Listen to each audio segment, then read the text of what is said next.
Allô, bonjour frères et sœurs dans le Seigneur. Je salue chacun de vous dans le nom puissant de notre Seigneur et Sauveur Jésus-Christ, qui est mort pour nous afin de nous sauver, afin de nous ramener des ténèbres que nous étions à son admirable lumière. Donc je viens aujourd'hui avec un message concernant l'appel de Dieu et ses différentes composantes, parce que très souvent, c'est ce genre d'enseignement qui est très souvent très controversé. Et nous rendons grâce à Dieu pour toutes choses, pour le fait qu'il nous donne la grâce de pouvoir encore à ce jour partager cela, à ce jour sonder les Écritures pour mieux comprendre ce qui s'y cache. Et avant de commencer, nous allons élever un mot de prière. Prions au nom de notre Seigneur Jésus-Christ. Éternel Dieu, nous te bénissons, nous te rendons grâce, Seigneur, pour ce merveilleux enseignement en ce qui concerne l'appel, c'est-à-dire cet appel que tu as toujours lancé dans nos vies, cet appel que tu lances dans la vie de plusieurs qui ne se sont pas encore convertis et que tu continues de lancer dans la vie des personnes. Merci de nous conduire, ô Seigneur Dieu, dans cet enseignement. Donne-nous, Seigneur Dieu, de comprendre cela et surtout de mettre cet enseignement en pratique afin de trouver grâce au Seigneur Dieu devant toi. Merci encore, Seigneur, pour toutes choses. Nous te rendons grâce également pour le temps, la disponibilité et pour la disponibilité aussi des uns et des autres qui vont écouter cet enseignement. Sois béni, sois glorifié pour toutes choses et surtout c'est dans le nom puissant de notre Seigneur, Sauveur Jésus-Christ que je t'ai prié. Amen. Bon, frères et sœurs, on va commencer par Genèse, qui est le texte de base où nous voyons clairement l'appel de Dieu dans la vie d'Abraham. Donc, Genèse chapitre 12, au verset 1, on va commencer par Genèse chapitre 12, verset 1. L'Éternel, je lis au nom de notre Seigneur Jésus-Christ pour commencer. L'Éternel dit à Abraham, va-t'en de ton pays, de ta patrie, et de la maison de ton père, dans le pays que je te montrerai. Il y a des détails assez clairs dans le verset 1. L'Éternel, quand il s'adresse à Abraham, il lui demande de quitter son pays et quitter sa patrie. C'est quoi quitter son pays? On peut comprendre ceci dans le sens normal du terme, parce qu'il parle de quitter son pays, quitter sa patrie. Aujourd'hui, on voit beaucoup d'assemblées, soi-disant, qui se sont transformées en des ambassades. Ils donnent pourtant les enseignements sur très souvent, Dieu t'a appelé. Très souvent, ils donnent des prophéties, Dieu t'a appelé, Dieu t'a appelé. Et pourtant, quand nous voyons ce détail de l'appel de Dieu dans la vie d'Abraham, Dieu lui a demandé de quitter son pays, quitter sa patrie.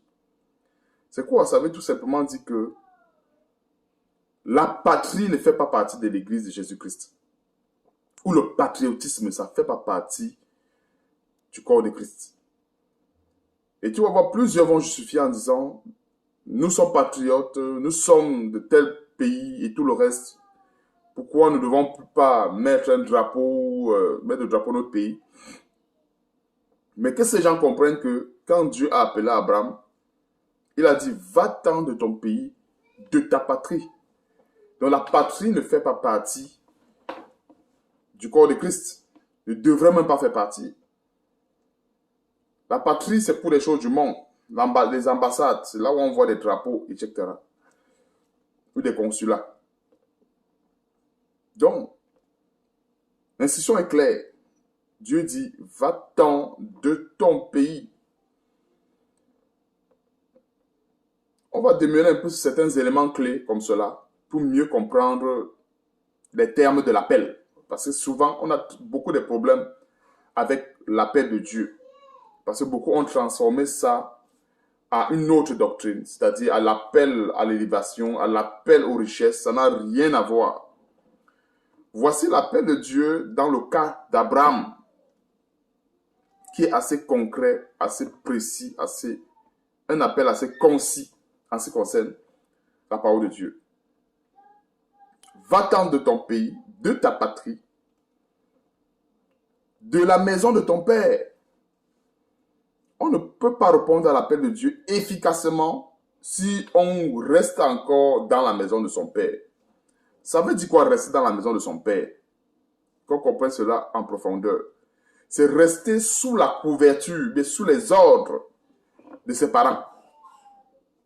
Ça veut dire quoi? Dans les cas les plus concrets, très souvent, ce n'est pas évident. La foi en Jésus-Christ a très souvent été combattue par des parents qui pensent à autre chose, mais qui croient à autre chose. Et c'est pour cela que pour répondre efficacement à l'appel de Dieu, il faut sortir de la maison de son père, sortir de ses directives, sortir des traditions de ses parents. Imagine qu'un chrétien, en fait, une personne avant d'être chrétien, ses parents l'avaient initié au vaudou, l'avaient initié à la magie noire et tout le reste. Ça, c'est... Et tant qu'il est chez ses parents, et tant qu'il est sous la couverture de son papa, il est, comme, entre guillemets, toujours attaché à cette magie noire, à ce vaudou. Il faut qu'à un moment donné, il puisse sortir de la maison de son père. On ne peut pas répondre efficacement à la maison de Dieu si on est attaché à cela. Que ce soit des esprits étrangers, que ce soit à des jougs étrangers. Et ça veut tout simplement nous faire comprendre que l'élément, quand Dieu appelle une personne, il appelle cette personne uniquement parce qu'il lui donne une mission qui lui est propre. Donc cette personne ne doit pas être attachée ni à une patrie. Cette personne ne doit pas être attachée à la maison de son père. Nous savons comment est-ce que les parents savent tribuler les enfants, surtout qu'ils ne leur obéissent pas. Quand ton père va dire, viens te poster devant l'écran, tu dis que non, ce n'est pas biblique, et ainsi de suite. Puis te menacer en disant, bon, tu n'auras plus l'argent de baigner, tu n'auras plus... je ne vais plus payer tes études. Donc, quand nous méditons en profondeur dans ces détails, on comprend qu'on ne peut pas servir Dieu efficacement si on est encore sous le joug d'un pays, on est encore sous le joug d'une patrie, on est encore sous le joug des parents. Et quand il dit être sous le joug des parents, cela ne met pas en conflit le verset qui dit « Honore ton père et ta mère ». Je veux bien qu'on comprenne, qu'on fasse à part des choses. Quand la Bible dit « Honore ton père et ta mère », ça n'empêche pas le fait qu'il faut sortir de la maison de son père. Même dans Matthieu chapitre 10, le Seigneur dit aussi cela, qu'il est venu mettre la division entre la belle-fille et la belle-mère et que les gens auront pour ennemis les gens de leur maison. La plupart des chrétiens, nous avons expérimenté ça. Le jour où nous avons reçu le Seigneur, nous avons répondu à l'appel de Dieu. Tout le monde s'est dressé contre nous. Les parents et tout le monde s'est dressé. C'est automatique, ça fait partie de l'appel de Dieu. Et l'enseignement d'aujourd'hui est là pour nous encourager dans ce sens et pour nous faire comprendre les différentes situations ou les tribulations qui pourraient nous arriver pendant que nous avons répondu à l'appel de Dieu. Et continuer la marche chrétienne, parce que ces enseignements, c'est pour nous aider à continuer efficacement la marche chrétienne. Donc, voilà déjà le premier verset qui est assez riche en ce qui concerne l'appel. Quitter de son pays, je disais tantôt, l'église du Seigneur n'est pas une ambassade. On doit mettre des drapeaux partout. Tout est quitter de son pays, quitter de sa patrie. Il n'y a pas de patriotisme dans l'église du Seigneur Jésus-Christ. Il n'y a pas. C'est assez clair. La Bible dit honorer le roi, ça ne veut pas dire que prendre le drapeau du roi, mettre dans la maison. Quand la Bible dit honorer les autorités, honorer le roi, les autorités, respecter les autorités, ce n'est pas prendre le drapeau de l'autorité, mettre dans la maison. Ça, c'est un verset qui est compris à l'envers. Comment ça on honore le roi? On honore le roi par des prescriptions qui sont conformes à la parole de Dieu. Voilà comment est-ce qu'on honore le roi. On n'honore pas le roi en prenant sa statue pour mettre dans la maison. Donc, ça c'est une petite parenthèse que je suis en train d'ouvrir. Je referme là rapidement. Pour certains qui peuvent... Parce qu'il y a beaucoup de chrétiens qui sont champions dans la confusion entre les versets. Et pourtant, chaque verset est précis, concis et donne un message assez particulier. C'est pas parce qu'il faut honorer le roi qu'il faut aller importer les choses du monde et mettre dans la maison de Dieu. La parole de Dieu est claire.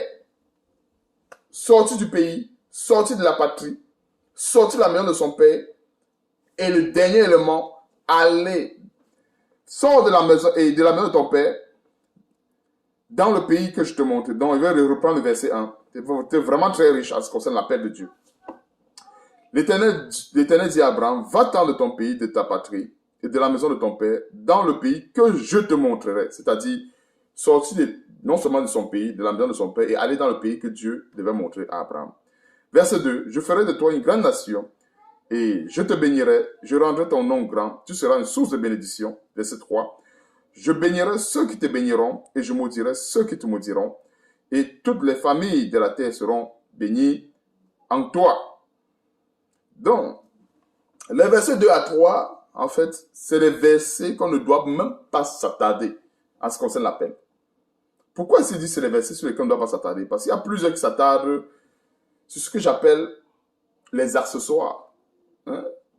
Dieu ne peut pas nous donner l'essentiel et les accessoires. Et les gens choisissent plutôt les accessoires parce que c'est ça qui arrange leur chair. Non! La parole de Dieu, il y a ce qui est fondamental, il y a la fondation et il y a ce que j'appelle les accessoires. On ne peut pas prendre son temps à chercher les accessoires et laisser l'élément principal de l'appel. Les bénédictions du verset 2 et du verset 3 sont tout simplement les accessoires, ce que j'appelle les accessoires à l'appel, tout simplement. Alors, pourquoi sont les accessoires à l'appel? Si on remarque bien, ce sont les éléments qui ne sont pas constants pour tout le monde et qui ne se manifestent pas de la même façon chez tout le monde. C'est pour ça que ce sont les accessoires. En Abraham, Dieu va donner 2 vaches. En Isaac, Dieu va donner peut-être 3. En Joseph, Dieu va donner peut-être 10. Ainsi de suite. Mais Abraham, Isaac, Joseph ont tous été bénis. Donc, si quelqu'un se fie sur une donnée ou sur un élément qui dépend de Dieu et qui a des variables qui dépendent de Dieu toujours, alors il ne se fie pas au vrai élément. Il ne se fie pas à la véritable composante. Or, la véritable composante de l'appel, c'est quoi? Déjà, il faut sortir de son pays, sortir de sa patrie, sortir de la maison de son père. Ça, ce sont les éléments déjà assez, on va dire, ce sont les éléments principaux de l'appel. On doit commencer par ces composantes-là, c'est-à-dire sortir d'abord de son pays et de sa patrie, etc. Verset 4. Abraham partit comme l'Éternel le lui avait dit, et l'autre partit avec lui. Abraham était âgé de 75 ans lorsqu'il sortit de Charan. Donc notons encore une fois de plus l'âge. Et on va noter aussi Abraham partit comme l'Éternel lui avait dit, l'autre partit avec lui. Donc, l'autre en général faisait partie de la famille d'Abraham. Donc, ce qu'on peut comprendre ici, Abraham a obéi à la voix de Dieu, mais il n'a pas obéi à 100% à la voix de Dieu. Parce que, si on regarde le verset 1, c'était clair qu'il devait partir de son pays et de sa patrie, etc. Sa femme, encore oui, pouvait faire partie de la mission parce que la Bible dit, l'homme quittera son père et sa mère, il s'attachera à sa femme et les deux deviendront une seule chair. Donc, si un homme qui est marié va dans une mission avec sa femme, c'est une seule personne qui va en mission. Mais en dehors de ça, que ce soit les enfants, etc., ce n'est plus ça. Parce que la Bible dit que l'homme et la femme deviendront une seule chair. C'est l'homme et la femme, uniquement. Donc, au verset 5, Abraham prit Sarai, sa femme. Là, c'est correct, comme je disais tantôt. Il prend sa femme, spirituellement parlant, comme le Seigneur a dit. Les deux sont une seule chair. Parce que la femme a été tirée de la côte de l'homme. Donc, lorsqu'il prend sa femme, Sarai, en fait, il n'a rien changé. Mais l'élément qui change ici, dans cet appel, c'est Lot.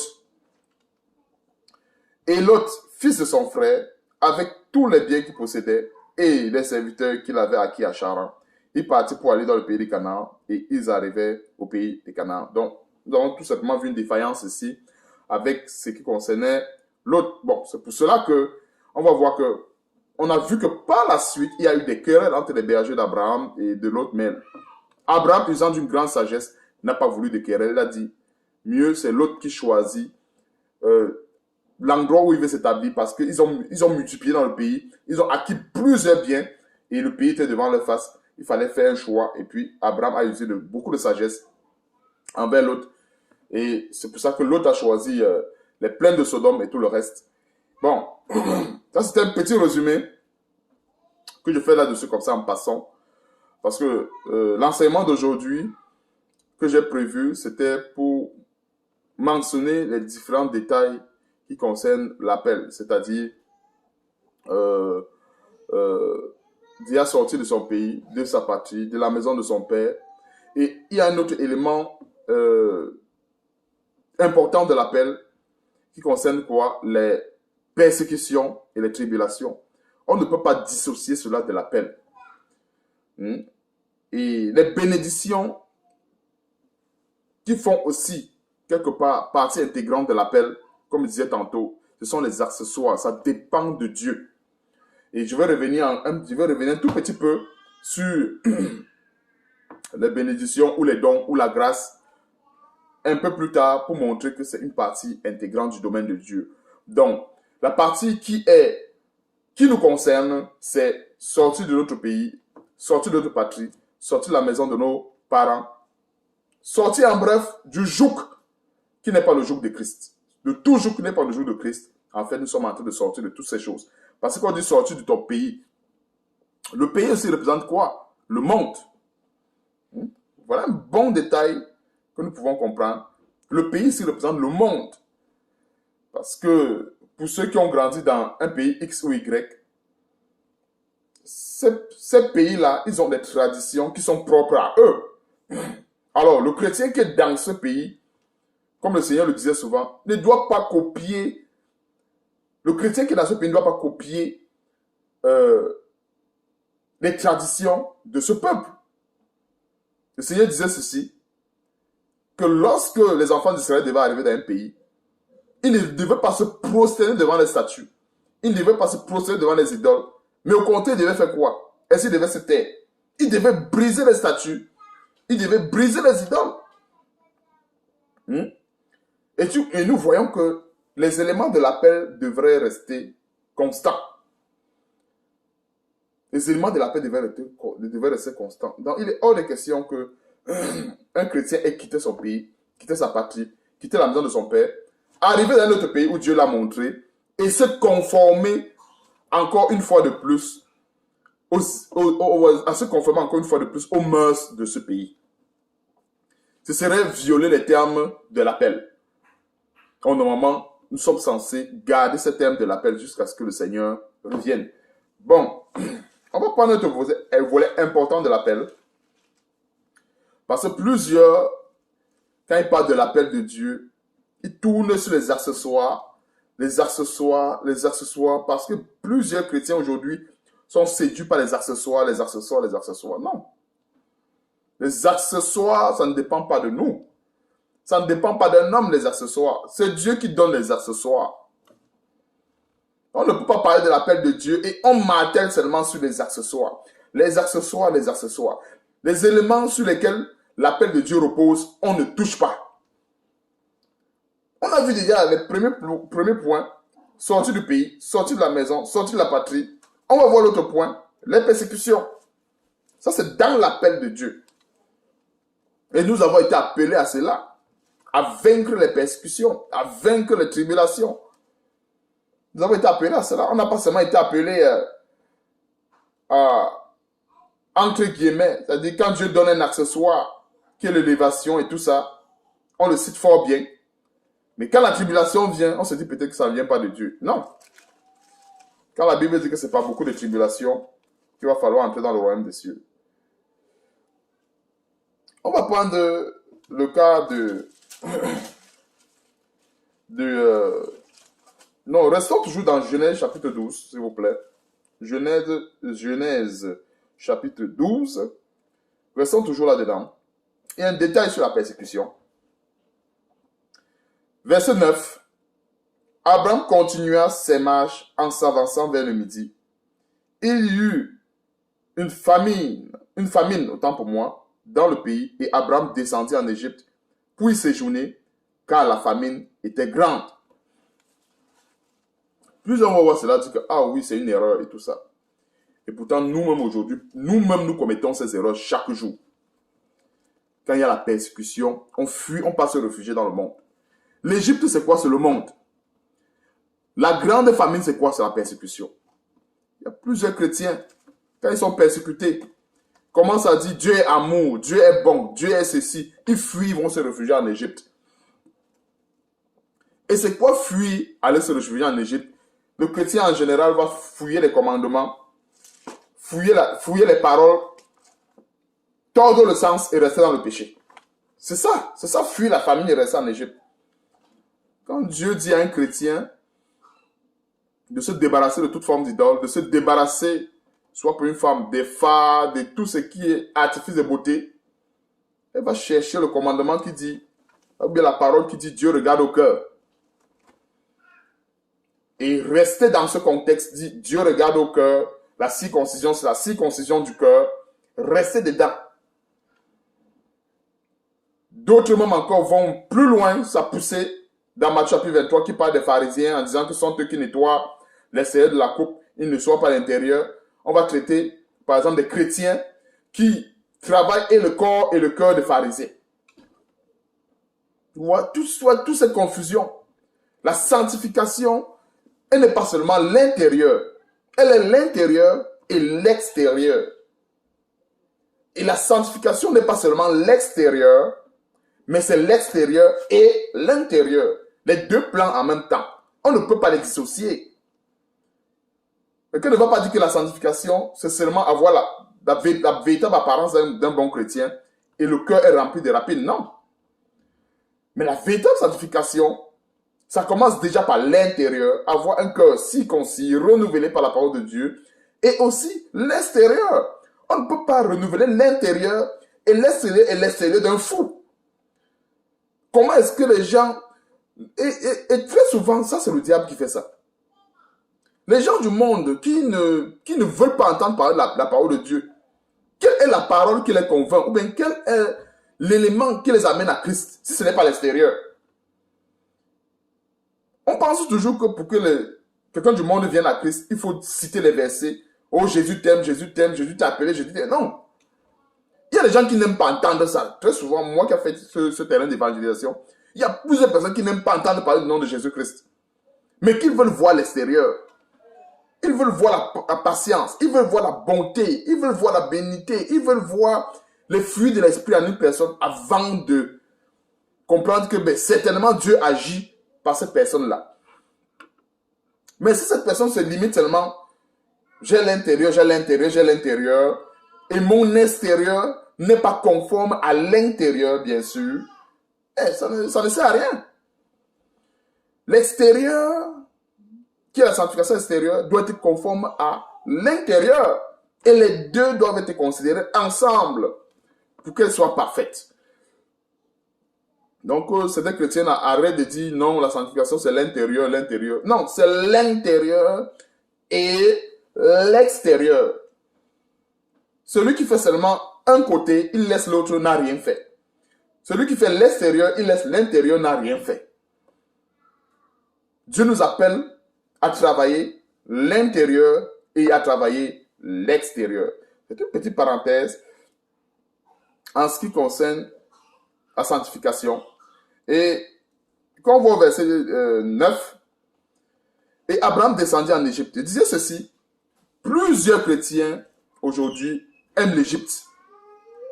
Quand il y a un commandement de Dieu, bien quand Dieu dit débarrasse-toi de telle chose, des mèches, des perruques, immédiatement, c'est le cas d'une sœur, elle va en Égypte.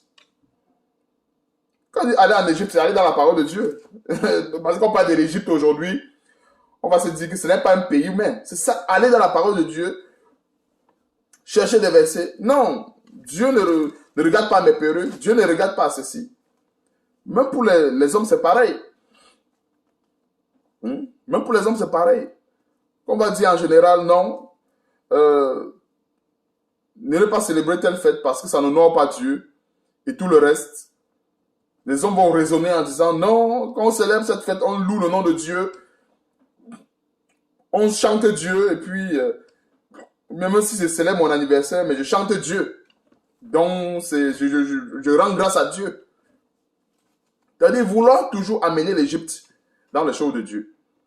Et c'est ça qui s'est passé avec Abraham. Il a fui et plusieurs chrétiens aiment fuir la famine. Et l'image de la famine ici, là, c'est quoi? C'est la persécution.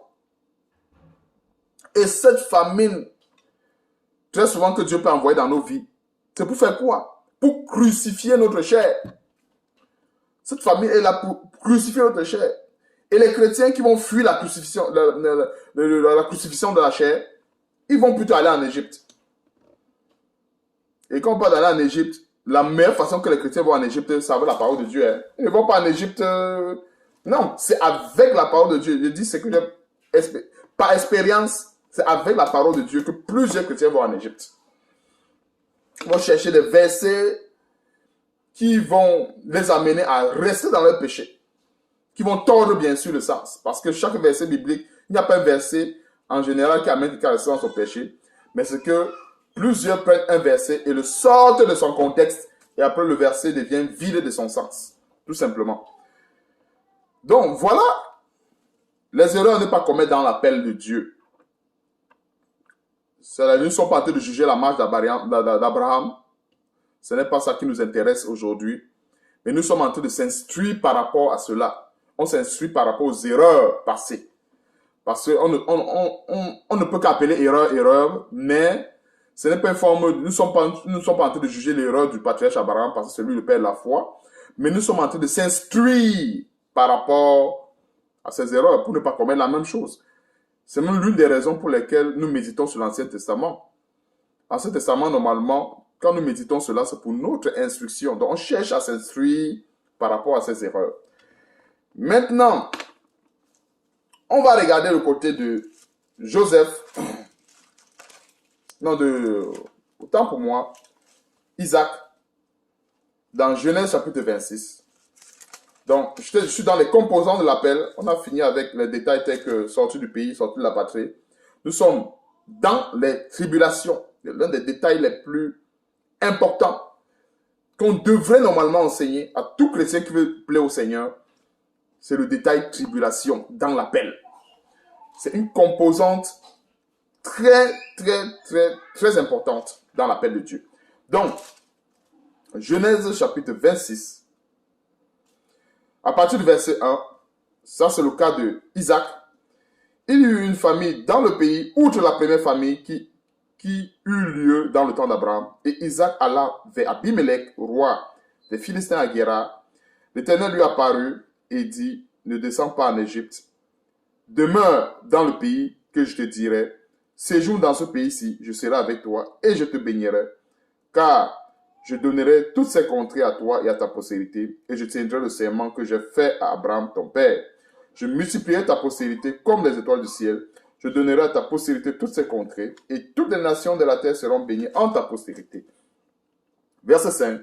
Parce qu'Abraham a obéi à ma voix et qu'il a observé mes ordres, mes commandements, mes statuts et mes lois, et Isaac resta à Guérar. Waouh! On voit que Isaac, quelque part, a obéi. Il n'est pas allé en Égypte. Voici un cas similaire que nous sommes en train de parler de la même famine qu'il y a eu au temps d'Abraham. C'est ce que le verset 1 dit. Il y a eu une famine dans le pays, outre la première famine. Quelque part, outre la première famine. Et puis, Isaac est resté à Guérar. Ça, c'est un bon point. Mais seulement, on va voir le verset 7 par la suite. Donc, on dit, Isaac est resté à Guérar. Verset 7. Lorsque les gens du lieu, verset 7, faisaient des questions sur sa femme, il disait, c'est ma sœur, car il craignait en disant, ma femme, que les gens du lieu ne le tuassent, parce que Rebecca était belle de figure. Nous voyons que c'est pour cela que nous devons demander au Seigneur vraiment de nous préserver. Nous devons demander de nous préserver. Parce que bien des fois, nous ne commettons pas les mêmes erreurs que ceux qui nous ont précédés. Mais ça ne veut pas dire qu'on ne commet plus d'erreurs. Non. Parce qu'on peut être bien instruit dans tel domaine, mais dans l'autre domaine, on a encore des failles. C'est pour cela que dans l'appel de Dieu que nous sommes, dans l'appel de Dieu que nous avons répondu depuis, nous devons demander à Dieu de nous travailler, de nous aider. Le terme exact, c'est que Dieu doit nous aider à travailler nos imperfections pour que nous aspirons à ce qui est parfait. Voilà que Isaac n'a pas certes commis la même erreur que son papa, mais il a commis une autre erreur, c'est-à-dire il a menti au sujet de sa femme. Or, nous voyons qu'avec le cas de son père, non seulement il est demeuré en Égypte, mais il avait aussi menti au sujet de sa femme. Donc, ça veut dire quoi? Rapidement, plusieurs chrétiens peuvent soi-disant ne pas aller en Égypte, c'est-à-dire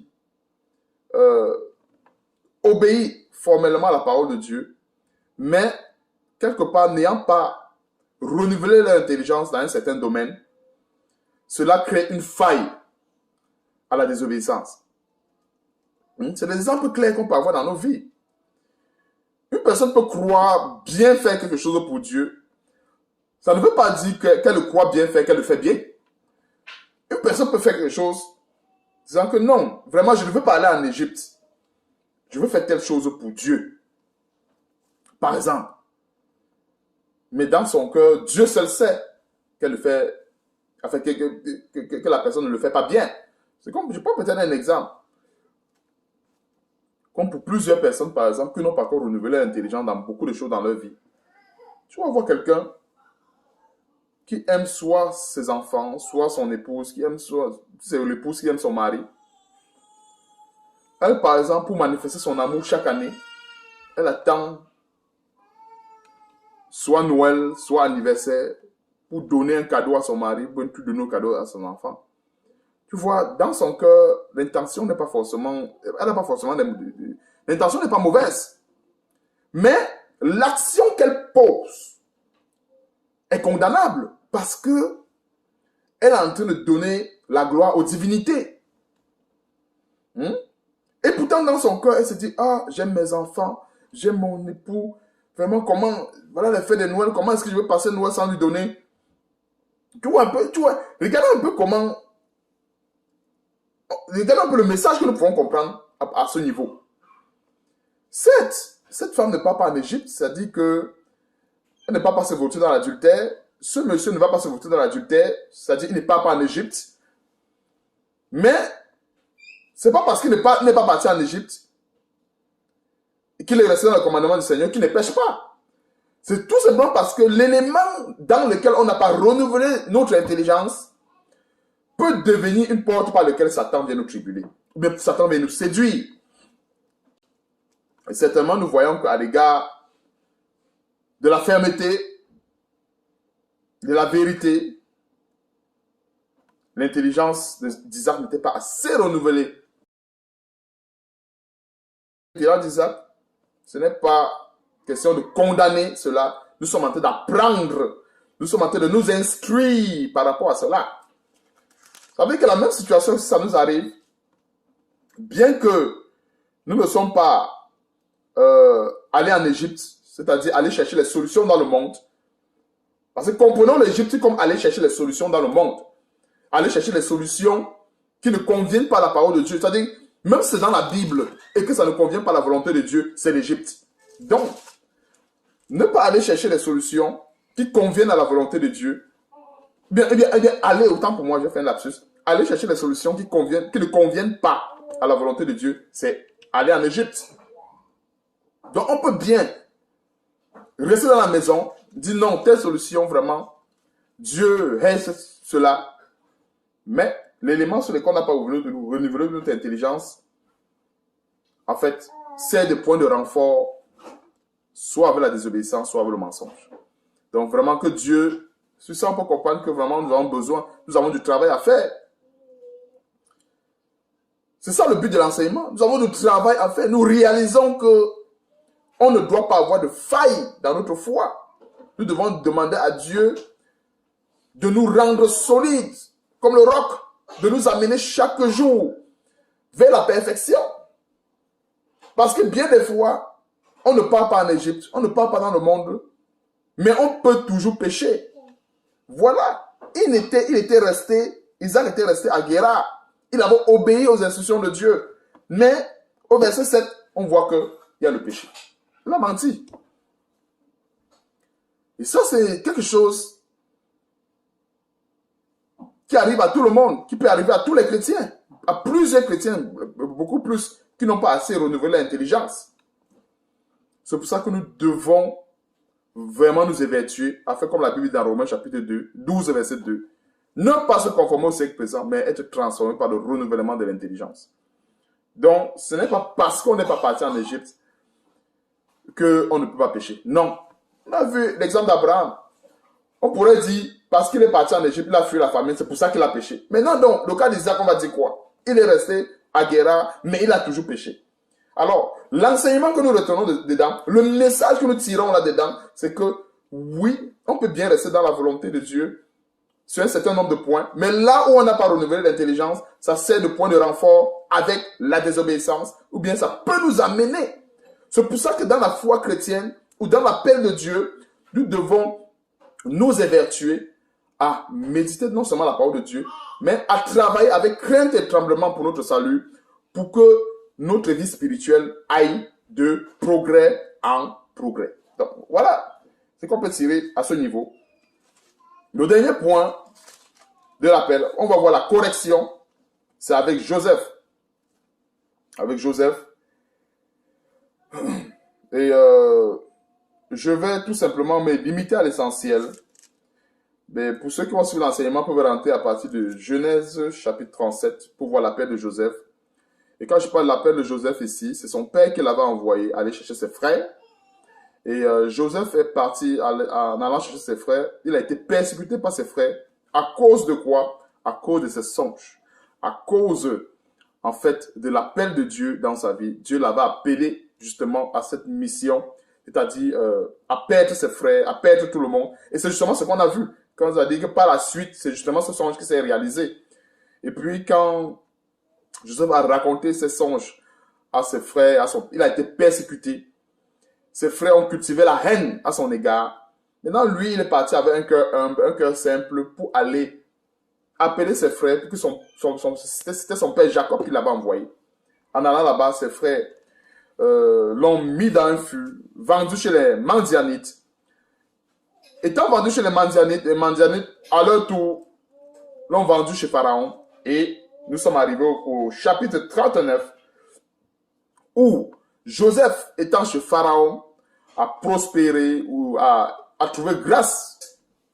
Et comme je disais, Joseph a trouvé grâce aux yeux de son maître, c'est-à-dire Potiphar. On n'est pas encore arrivé chez Pharaon, les choses vont progressivement. Potiphar, au verset 7, après ces choses, il arriva que la femme de son maître, c'est-à-dire la femme de Potiphar, Genèse 39, verset 7. Donc, le but pour lequel j'ai ressassé ces événements rapidement, c'est parce que je voulais passer à l'essentiel, pour nous faire comprendre un détail de l'appel de Dieu. Un détail. On a vu la persécution, on a vu la persécution, la tribulation, mais il y a un autre détail de l'appel de Dieu que nous ne devons pas rater, que nous devons saisir toute notre vie. Il y a un grand détail. Et c'est ça le grand secret, le grand secret, autant pour moi, de l'élévation de Joseph. Ça, c'est, en fait, c'est partant de là que l'élévation de Joseph est arrivée. Sans cela, non. Et c'est pour cela que quand nous méditons la parole de Dieu, apprenons à retenir les éléments clés. Parce que l'élément clé, c'est l'élément non seulement qui modélise l'enseignement, mais qui forme l'enseignement, mais l'élément qui nous conduit, on va dire l'élément clé, c'est cet élément-là qui nous conduit vers la véritable source. Donc, Genèse, chapitre 39, verset 7, après ces choses, il arriva que la femme de son maître porta les yeux sur Joseph et dit, couche avec moi. Il refusa et dit à la femme de son maître, voici mon maître de prendre avec moi, connaissant de rien dans la maison. Et il a remis entre mes mains tout ce qui lui appartient. Verset 9.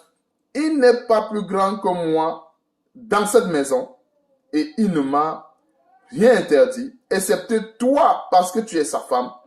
Comment en ferais-je un aussi grand mal et pécherais-je contre Dieu?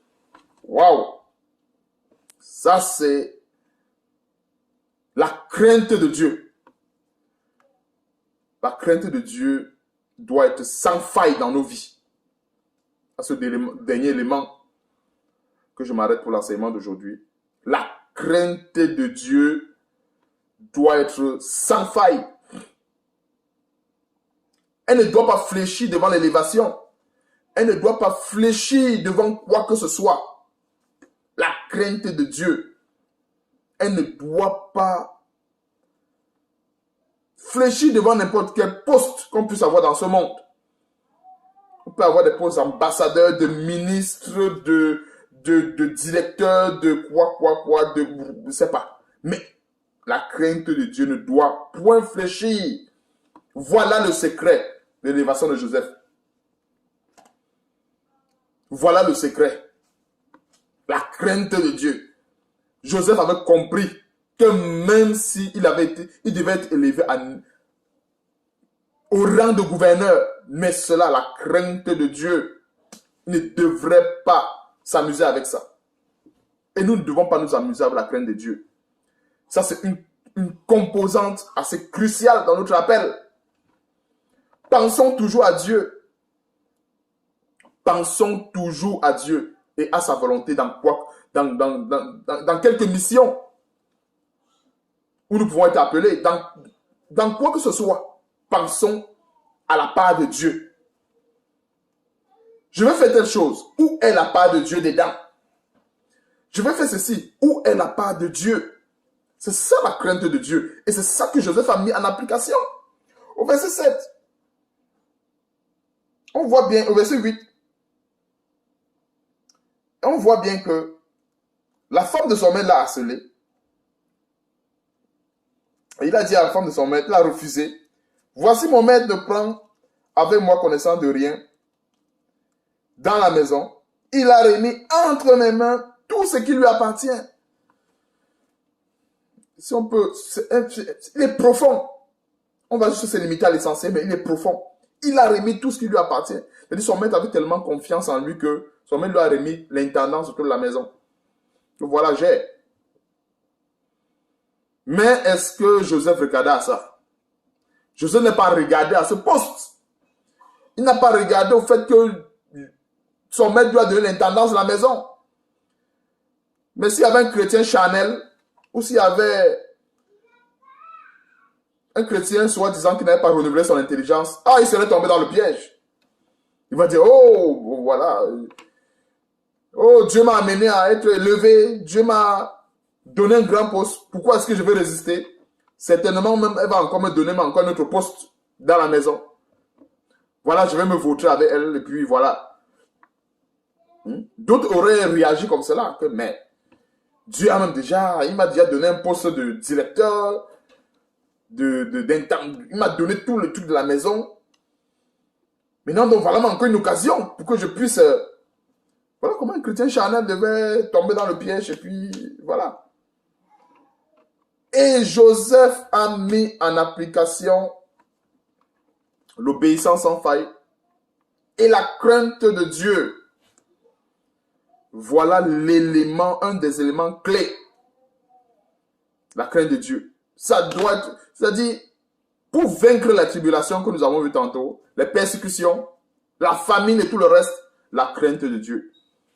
J'ai la famine dans ma maison, j'ai les tribulations, je suis menacé par ma famille, belle famille, etc.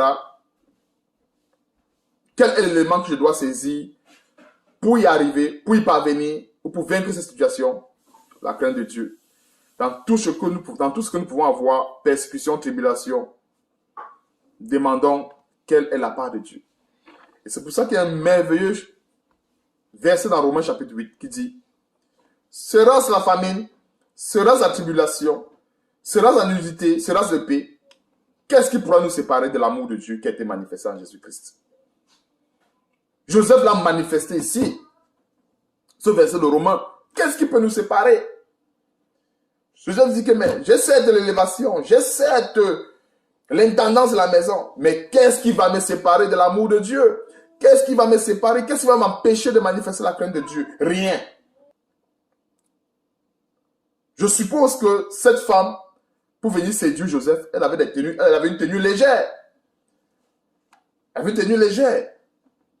J'imagine la violence que Joseph a pu se faire pour ne pas tomber. La violence, mais d'une violence vraiment assez caractérisée. Parce qu'on voit que par la suite, même il a même laissé son vêtement chez elle. Il n'a pas fait une violence molle, une violence assez caractérisée. Donc, le verset 9 est assez profond. Voilà un des éléments les plus importants de l'appel. La crainte de Dieu. La Bible dit que la crainte de Dieu est le commencement de la sagesse. Et nous avons été appelés à cela. Donc, j'en ai terminé ici. Que le Seigneur nous bénisse, que le Seigneur continue de nous montrer ces choses, de nous enseigner ces choses. Donc, vraiment, en résumé, appel de Dieu. Quand Dieu appelle un chrétien, quand Dieu appelle son serviteur ou sa servante, nous ne devons pas ignorer que Dieu nous appelle non seulement à sortir de notre pays, notre patrie, la maison de nos parents. Quand il parle de sortir de la maison de nos parents, il ne s'agit pas de désobéir aux parents, qu'on comprenne bien le contexte. Nous savons que quand on était sans Dieu, on était sous l'autorité. On était sous l'autorité de nos parents. Je vais dire ça comme ça de manière plus simple. Qu'on n'était pas avec Dieu, bien sûr. Maintenant, donc, quand on répond à l'appel de Dieu ou qu'on se met sous la couverture de Dieu, on n'a pas le choix de sortir sous la couverture des parents. C'est-à-dire que ce n'est plus le père de qui que ce soit qui devient son Dieu. Parce qu'en fait, lorsqu'on n'a pas Dieu, c'est tout ce que le Père dit. Tout ce que le Père dit, on fait. Parce qu'on n'a pas Dieu. C'est normal. Dieu a établi les choses ainsi. Maintenant donc, Dieu qui est un Dieu qui est jaloux, quand il prend les commandes dans notre vie, c'est lui qui devient notre véritable Père. Et notre Père ne perd pas sa place de Père charnel. C'est pour ça que la Bible dit, honore ton Père et ta mère. Je veux bien qu'on comprenne vraiment cette séparation. Ce n'est pas une question de dire que maintenant on commence à désobéir aux parents. Non, ce n'est pas ça. C'est question de donner à César ce qui est à César et de donner à Dieu ce qui est à Dieu. Ça, c'est de quoi il est question, d'honorer ses parents et d'honorer Dieu en sortant de la maison de ses parents. Maintenant, je vais prendre un autre truc encore qu'on a vu, les persécutions. Les persécutions, les tribulations qu'on a vues sous la forme de la famine, ce sont des choses qui font partie intégrante de notre appel et qui sont indissociables. Alors, si un chrétien qui a répondu à l'appel, qu'il sache que dans ce paquet que Dieu lui a remis, que ce soit avec des dons, etc., il y a des persécutions et des tribulations à l'intérieur. Et qu'est-ce qu'il va falloir faire pour vaincre cette famine, ces persécutions et ces tribulations? Comme à l'exemple de Joseph, Dieu nous enseigne par Joseph que il faut avoir une crainte sans faille. Donc, qu'il y ait l'élévation, qu'il y ait des biens, qu'on ait des biens, peu importe, que ça remplisse toute la terre, qu'on soit comme Job, par exemple. Job qui avait une multitude de biens, mais la Bible nous a montré que même dans la disette, même dans la famine, même dans sa lèpre, il n'a pas régné Dieu. Frères et sœurs, cet enseignement, c'est pour que nous aspirons à ce standard dans l'appel de Dieu. Et le dernier élément que je voulais souligner en passant, c'est-à-dire les bénédictions. Les bénédictions, Éphésiens chapitre 4, verset 7 dit ceci. Mais à chacun de nous, la grâce a été donnée selon la mesure du don de Christ. Alors, ça, c'est une composante qui est variable et qui dépend à 100% de Dieu. Je dis bien à 100% de Dieu. C'est ce que le verset dit. Mais à chacun de nous, la grâce a été donnée selon. Si on enlève selon la mesure du don de Christ, le verset n'a plus de sens. Donc, c'est pour nous faire comprendre que la variable don, bénédiction, etc., ce n'est pas cette composante qui nous concerne. Ça concerne Dieu. Donc, frères et sœurs, soyons bénis et que le Seigneur continue de nous faire prospérer dans sa parole. Amen. Prions. Éternel Dieu, nous te bénissons et te rendons grâce encore une fois de plus pour toutes choses. Nous voulons te remercier, Seigneur Dieu, pour tout ce que tu fais pour nous, tout ce que tu fais dans nos vies. Ô Seigneur, sois béni, sois glorifié pour toutes choses. Et merci, ô Seigneur, pour ta main puissante et bénissante, Seigneur, qui nous conduit, qui nous accompagne en toutes choses. Et surtout, donne-nous, Seigneur, de mettre en pratique ces choses dans nos vies et de vivre par elles chaque jour jusqu'à ce que tu reviennes. Sois béni, sois glorifié pour toutes choses. Et surtout, c'est dans le nom puissant et merveilleux de notre Seigneur Sauveur Jésus-Christ que je t'ai prié. Amen.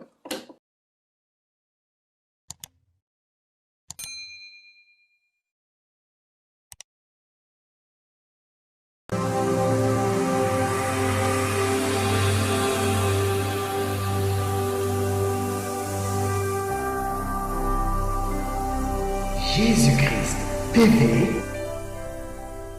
vous connaîtrez la vérité et la vérité vous affranchira.